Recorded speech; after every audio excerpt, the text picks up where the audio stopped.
Second. We now call upon the opposition member to open Bench's case. To open my Bench's case. That's right. Which will prove their cause to show that they will actually do something. Open, right? Bench. That includes them. Oh. Sorry. It's team case.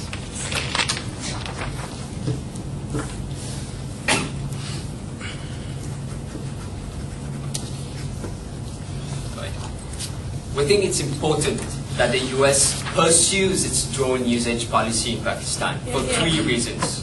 First, we argue that the US should protect its ally Pakistan, and this is our long-term goal that we are seeking. And we would argue that the usage of drones is the best long-term and short-term goal to counter insurgent groups that threaten Pakistan itself. And it is the duty of the US to protect its ally.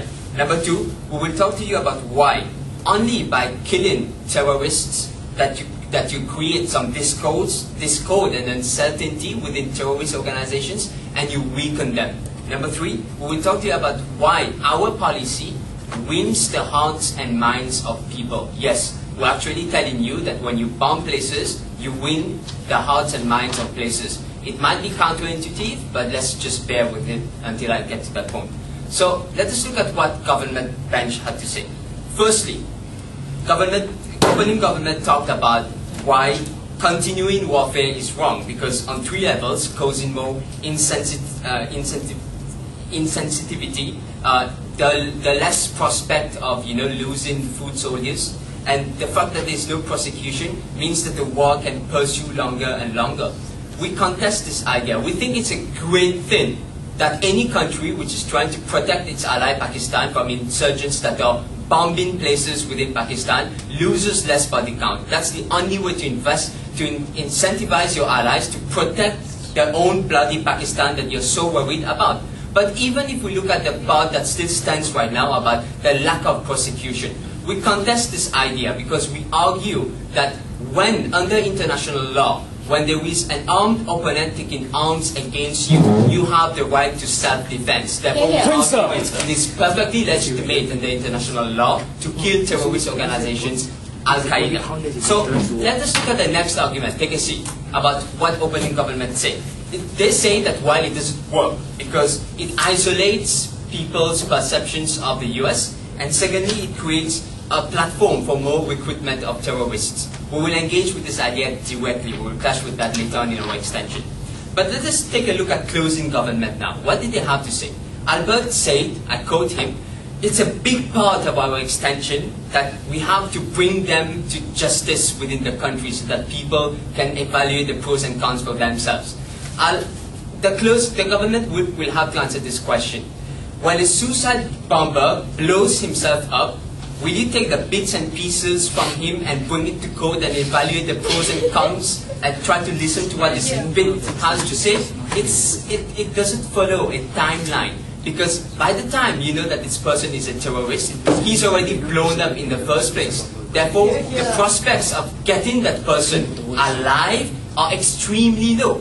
And even if you do capture this person alive, we think that public perception is strongly against people who carry on suicide attacks against civilians and whose only purpose is to injure the people of Pakistan. We think that the US has a better moral high ground than Al-Qaeda. So let us move on into our extension. Firstly, why the US should protect its ally Pakistan. Now, government was quite right when they said that, well, Pakistan is pretty much pissed off. Let us contextualize why Pakistan is pissed off. Pakistan is pissed off because the US doesn't ask for its prior consent before bombing the hell out of places. That's why Pakistan is pissed off. We argue, but if that's the problem, then just have a better coordination with Pakistan about not bombing their own military targets, their own military foot soldiers. This issue has been resolved a few months ago when the US accidentally bombed a Pakistani military truck, and they both agreed to have better coordinations among themselves. We argued that this is how the US should protect Pakistan. Why? Sure. Government bench, take a seat, argued that, well, Al-Qaeda is against Pakistan because Pakistan is being allied with the US on the war of terror. We think that's a great thing, given that Al-Qaeda makes no compromise on a country which allows its women to vote, to have education, which allows Christian groups to exist within your country. Al-Qaeda, an extremist organization, will be against you and will keep bombing you regardless of whether you're allied with the US or not. Yeah, and this is something that has to be considered by side government and not solely blame the reason why Al-Qaeda is against Pakistan because of its alliance with the US. We argued in this context, therefore, what would be the best solution? Betting on Pakistan to curtail this insurgency on their own, where they are in need of 700 million USD per year, and where they are in need of their allied bombing places like Waziristan, which borders Afghanistan, or just hope for a better solution. We do not think it is better on their side. Logan. Not every Pakistani is a member of Al-Qaeda or conservative, but when the United States of America continuously bombs those people, who they see as their Muslim brethren, it becomes much harder for the Pakistani government to cooperate with False. False. Here. Absolutely false. Moving on into my second part. Why our policy wins the hearts and minds of people. In Waziristan, where the most drone attacks have occurred, and where Waziristan borders borders Afghanistan and Pakistan, in this country, people support the drones. Why?